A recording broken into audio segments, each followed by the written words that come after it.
Hey guys, welcome back to the channel. My name is Kaodi, and if you're new here, you're very welcome. You're welcome to the family. And if you're an OG member, like you've been here forever, thank you guys for sticking up with your girl. It's so good to finally do a sit down video. Like since I came to the UK, I have not you can tell I'm excited. I really am, because like, as you guys may not know, or you don't know, this is my first time outside of Nigeria. It's my first time out of the country. I'm originally based in Lagos, Nigeria, but I'm on vacation in the UK. I'm staying with my sister and her family, and yeah, that's about it. Okay, so straight into this video. So before I even start, and you have never subscribed to this channel, or you are not subscribed to this channel, please go right now and subscribe. Like, click on the subscribe button immediately, and while you're at it, also click on notification bell so you get notified every time that I post a video. Okay, so let's get into the video right now.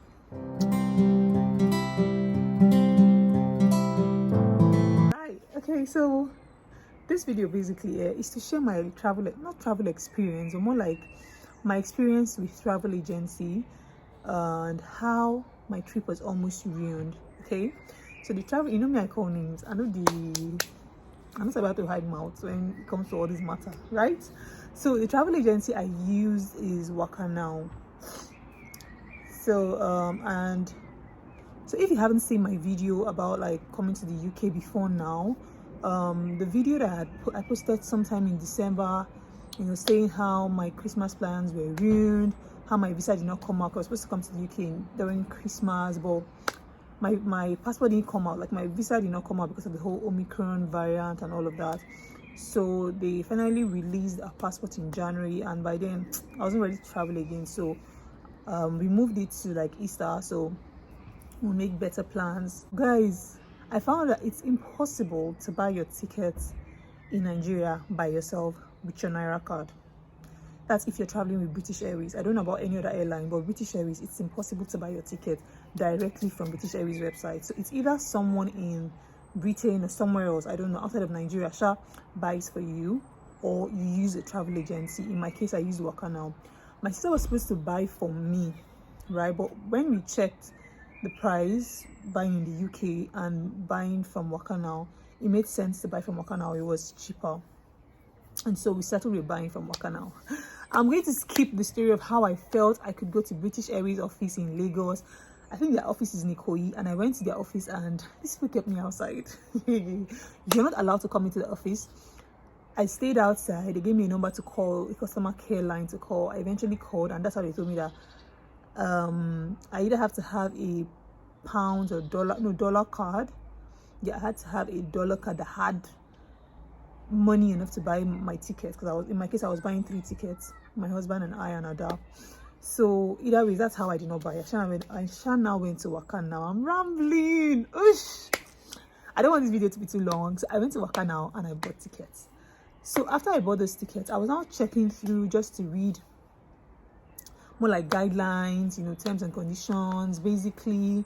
So basically just the gist that it will give you on what you should prepare for and stuff. So one thing I saw was that your passport should have at least 6 months extra. So if your passport is, say, going to expire in December and you're traveling in April, that's fine. But if your passport is going to expire in June or July or August and you're traveling in April, they expect that you have an extra 6 months from the date you're traveling, that if not, you're not going to be able to fly.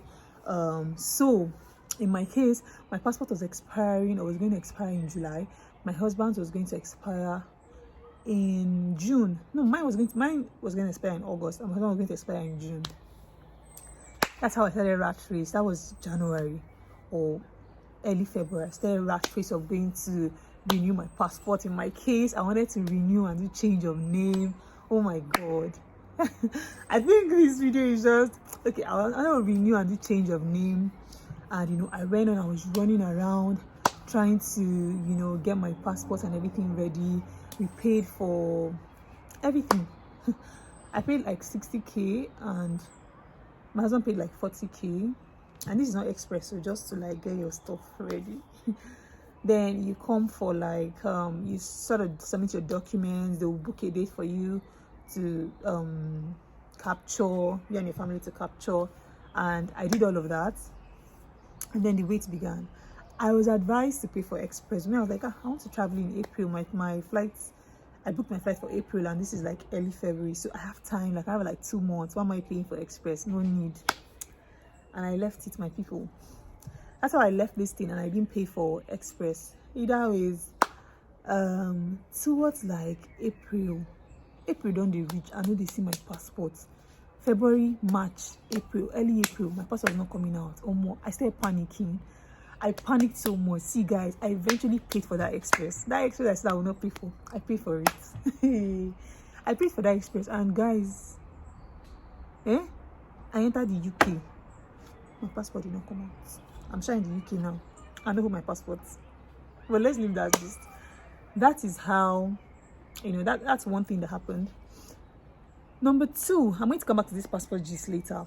But I ran with that, and I really wanted to get it done, just to show you the kind of stress I went through trying to get my passport. Meanwhile, I actually did not need that passport to come to the UK. I didn't need to renew my passport to come to the UK, because it was towards the time when I was not seeing my passport. Like, my passport wasn't coming out, and I really went on to do it. Until now, I don't regret doing the passport, because I need it for other things. There's some other things I'm doing that I need my passport, and then it's going to expire, so I might as well get it. And now getting passports in Nigeria is such a Herculean task, so I'm glad I went on with it. However, I did not need it to come to the UK. But Waka now made me feel like, guy, if you know who your passport with extra 6 months on it, you're not going anywhere. Like, the plane would not lift you. That's how they said it yesterday. I will not travel. So imagine my sister and I, when I was checking British, we were like, let's just check these people. Let's check British Airways. What do they have to say? And let's check Gov.uk. Basically, I'm traveling to the UK, and then it's British Airways I'm using. Let's check their guidelines. Let's see what they have to say. And guys, I'm going to put like a screenshot of what Gov.uk and British Airways website had to say on this. One, Gov.uk is like, so long as your visa or your passport has to be valid for the time you're in the country. So for the duration of your stay, your passport has to be valid. And boy, I wasn't gonna stay over the duration of my passports, because I already booked my tickets. I was leaving, or I'm supposed to leave like before my passport expires. Same with my husband. Like, my husband also came and stayed for like 2 weeks or less than 2 weeks, and his passport is still going to expire in June, and he left in May, like early May. So I was like, why were these people troubling us? Like, why were they giving us, why did they put us under so much pressure? Either ways, that's how, like, I printed out these things. I printed out the documents. Like, I'm going to take it to the airport. Anybody that says anything to me, I'll show you guys. We'll speak the English, because British Airways says this, Gov.uk says this, so I'm good to go here. That was it. So I carried that one. Check. Number 2, these guys, I didn't even know why I was listening to them. I swear, I don't know why. I kept calling Wakana, or they kept calling me. I don't know, maybe because I booked my ticket to them, or maybe because I hadn't traveled out before. I just felt like, I wanted everything to be all right. I didn't want to be embarrassed at the airport. I don't know whether I called them or they called me. Bisha told me that my travel allowance, or the bags I had to carry to travel, so 2 adults and an infant, my husband and I were entitled to 23 kg in 2 places, so that's 4. So the check-in bag, 23 kg in 2 places, 4. Then Ada was entitled to 1, so that's 523 kgs. Yeah. Then our travel, the hand luggage, we're entitled to, just me and my husband, 1, and then handbag 1. Right. Then I think they said Ada was not entitled to any hand luggage. So that hand luggage, the girl said it was 7 kg. I'm like, 7 kg? How is hand luggage 7 kg? But then I couldn't remember, like, when my parents had traveled, I couldn't remember if it was what the kg was. I'm like, and in my head I felt like, okay, maybe hand luggage is supposed to be lesser than like checked-in luggage. So that was it, guys. Up until the night I was traveling out, I had packed 7 kg, and it was so annoying, because I was just trying to stuff in things and leave out a lot of things that I could travel with. I was just packing small. I'm like, which kind of wala be this? What am I know? Either ways, The night that I was going to travel, I was on the phone with my friend Uche, and she said, let's check these people. I don't know why yours is 7 kg.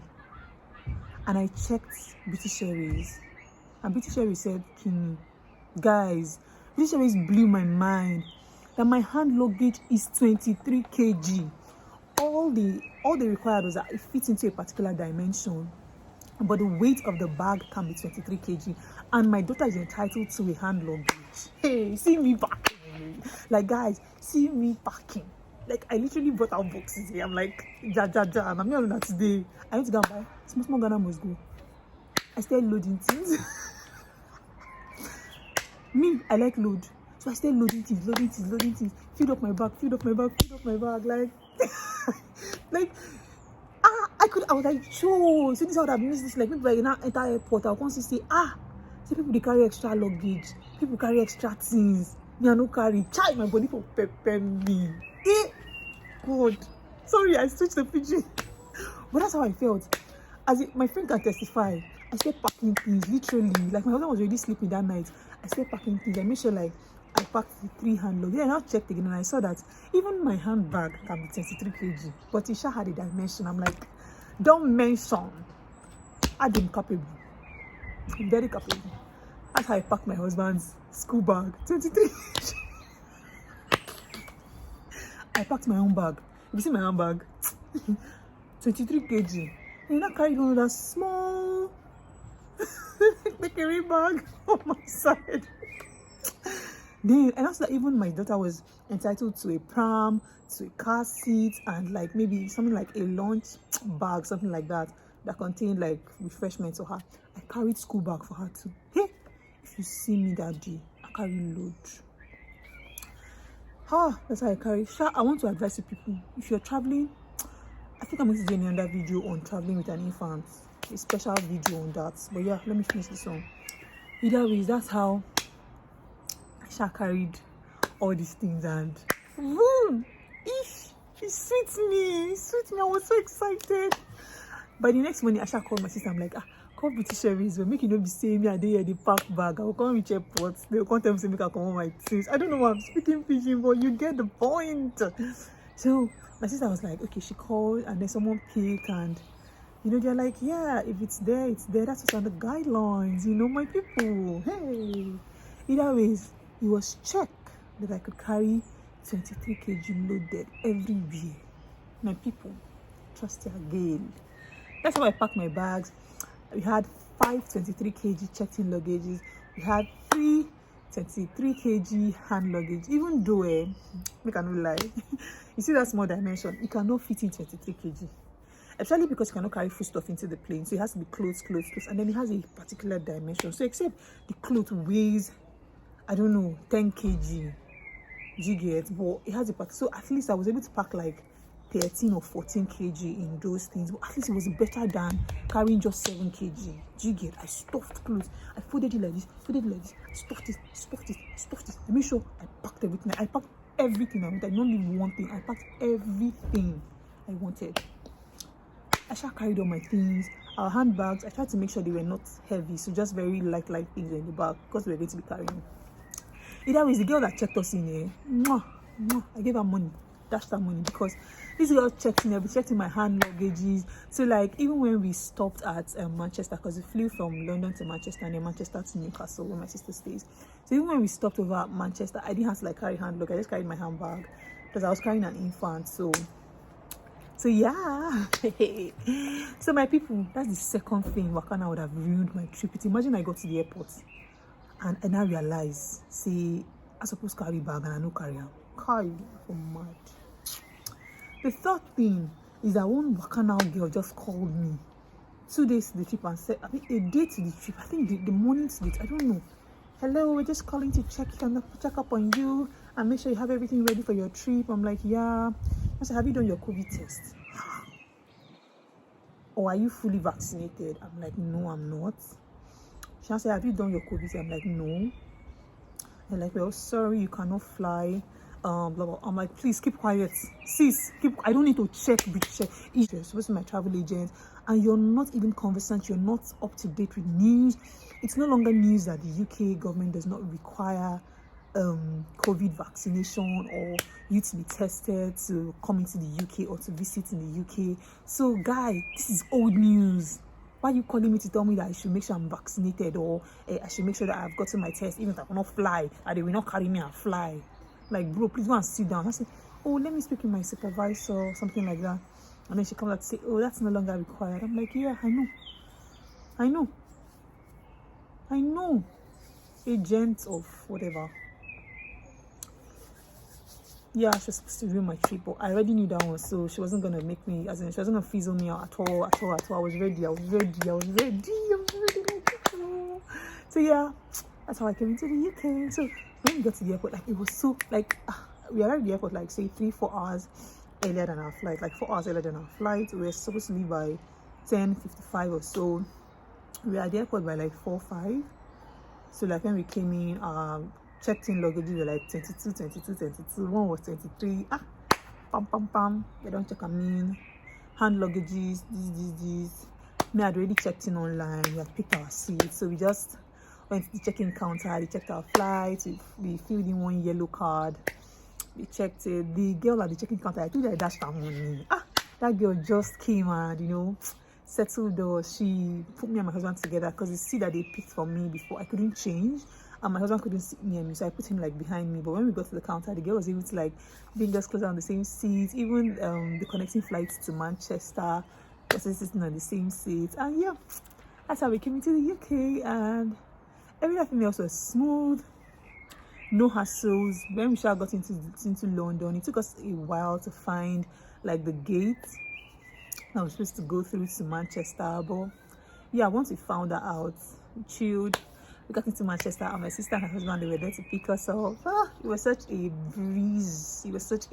Like, this is how a first experience should be like no hassles. This is how a first experience should be like. So yeah, that's how my trip went. And if you enjoyed this video, please give it a thumbs up, share, so like you're informed. That's one thing this trip taught me. Get informed. Don't just wait on your travel agents to give you the information yourself. Get on the internet, just type, Google, check yourself and get informed, so you're not played. Like, sis, I would have felt bad. I would have felt very, very bad if I did not do myself, if I miss out on all of this. So please share this video, give it a thumbs up, drop me a lovely comment, and subscribe if you have not subscribed at this point.